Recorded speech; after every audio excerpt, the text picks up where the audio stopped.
Yeah. Another story. Last beat.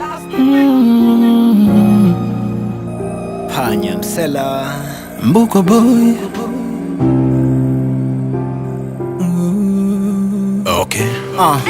Baba alikuwa msingi wa familia iliyo imara. Alionekana nguzo isiyotitia kama mnara. Alionekana funzo wa kutambua kuna ishara. Asiyefata mkumbo gumzo, aliyetambua juu ya madhara ya uraibu wa madawa ya kulevya. Ikiwa wewe hautoweza, je, nani ataendeleza ili taifa? Na vijana wamebobea Uingereza. Kuna hataeleza kuhusu shida na changamoto za taifa. Tukiishi kwa kugeza, tukicheza na matumizi ya fedha, hakuna atainunua atajeneza. Ni siku aliyotoweka kwenye uso wa hii dunia tulielezwa, ila kweli ya sifa zake hatukuelezwa. Yalibaki mabaya yaliyotangazwa hadharani, na yeye aliyaona haya kabla ya kutoka duniani. Wapo waliodhihaki kuhusu ukubwa na ubora wa mambo yake, kwa tathmini ya ukoo ulikuwa ni wake. Wajomba na antisuri walikuja kwa viburi vya ukubwa, kugombania mirathi na kufuja. Lakini bahati nzuri usia wa baba uliotungwa uliwafunga. Waliondoka kama walivyokuja, wakaleta uchochezi wa kugombanisha watoto, wakati wao ndio walezi wa kutatua changamoto. Wakasahau ujenzi wa msingi ulioachwa, wenda nyumba isingekuwa na nyufa kwenye varanda.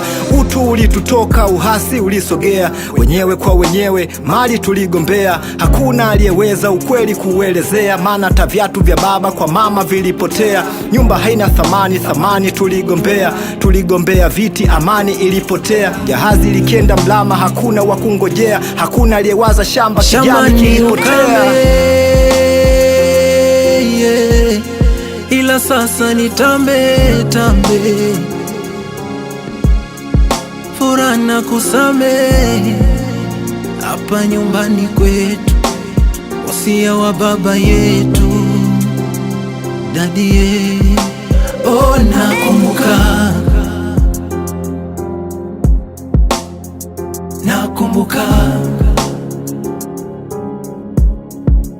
oh, nakumbuka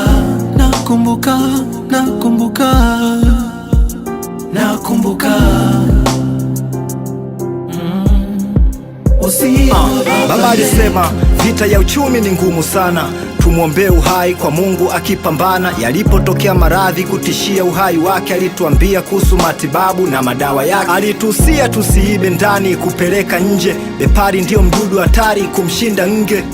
Kila mwenye mali utafuta nje, uchumi ndio silaha halali ya kulinda mke. Na ndio maana alipoondoka mama alisimama vyema, ingawa kwa nyingi lawama hakunaga mwema.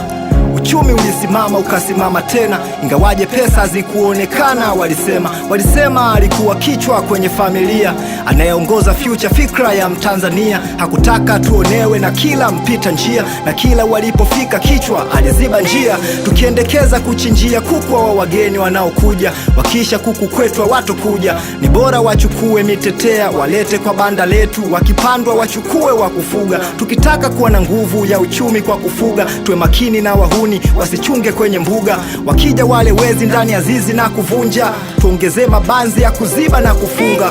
Alituachia wosia ulio na mambo ya kufanya, alituachia njiwa waliobaki kwenye banda. Alituachia njia za kushuka na kupanda, haikubakia hata 100 tukashindwa cha kufanya. Na huu ndio wosia aliotuachia huyu baba, aliyeishika njia na kuondoka kwa lawama. Aliyeongoza njia kama shujaa kutoka zama, ile nyota iliyong'ara leo jua limezama.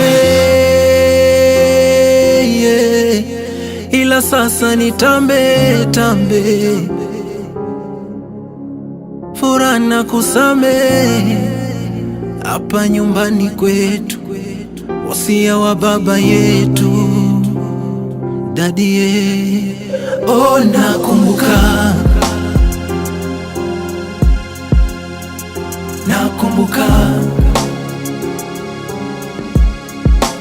oh, nakumbuka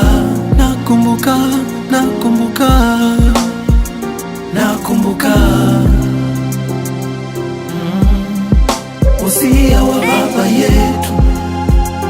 Last Production.